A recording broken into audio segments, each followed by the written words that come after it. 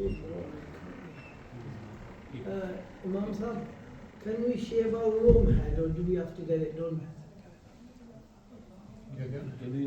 شیو اگر آپ کرنی ہے اس میں بھی ہاں یہ سن لیں، جب احرام کھولنا ہو جی تو حاجی اپنی شیو خود بھی کر سکتا ہے ٹھیک ہے اور ایک حاجی دوسرے حاجی کی شیو بھی کر سکتا ہے. یو کین جی ہاں، مطلب ہے کہ when you want to come out from Hajj ihram you can Shiv H. اگر عورت ساتھ ہے یعنی اپنی بیوی، کیا وہ اپنے مرد کی کر سکتی ہے شیو؟ بالکل بالکل کر سکتے. عورت کے احرام کھولنے کا طریقہ یہ ہوتا ہے کہ وہ اپنے بالوں کا جو ہے وہ آخر سے ایک لٹ پکڑے اور اتنا ایک پورا کاٹ دے، اس کا بھی احرام کھول دے. راشد صاحب نے ایک بات ہے ویکسینیشن جڑی وہ سونے ذکر میرے نال کیتا وہ ضروری ہے لگائے نہیں سن پچھلے سال پچھلے سال جڑے لگے نے وہ 3 سال تک واسطے والے نے نہیں وہ ریکارڈ پھر اور کارڈ دیتا سی انہوں نے کارڈ چیک کر سوں کارڈ اگر ہے نا تو وہ 3 سال واسطے والے نے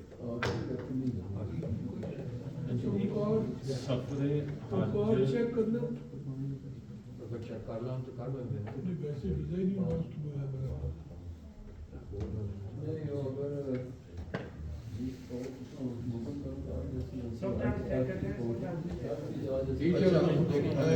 مولوی صاحب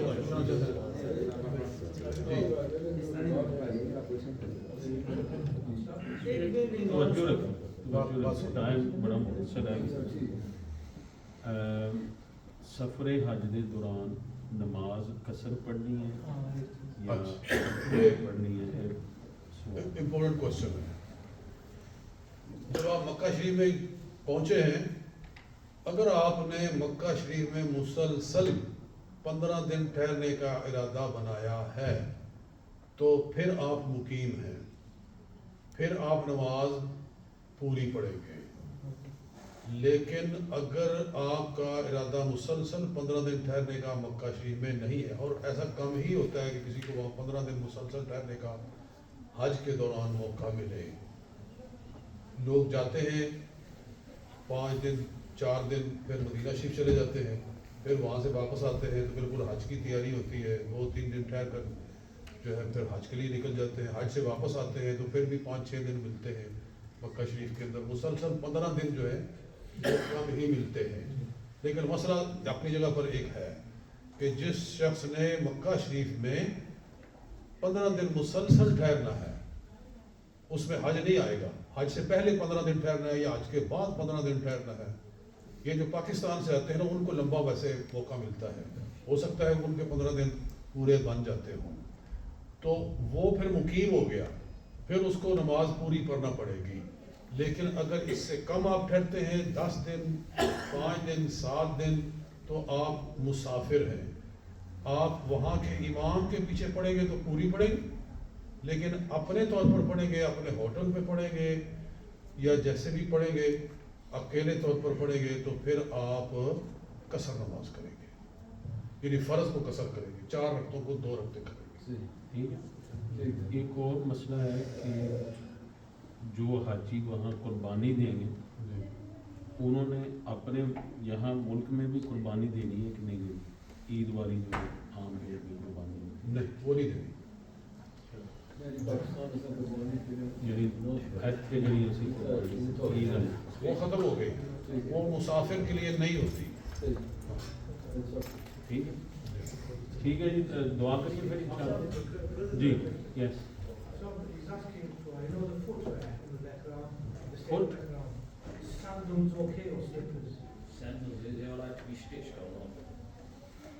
سینڈلز پہ جو سٹچ لگی ہوتی.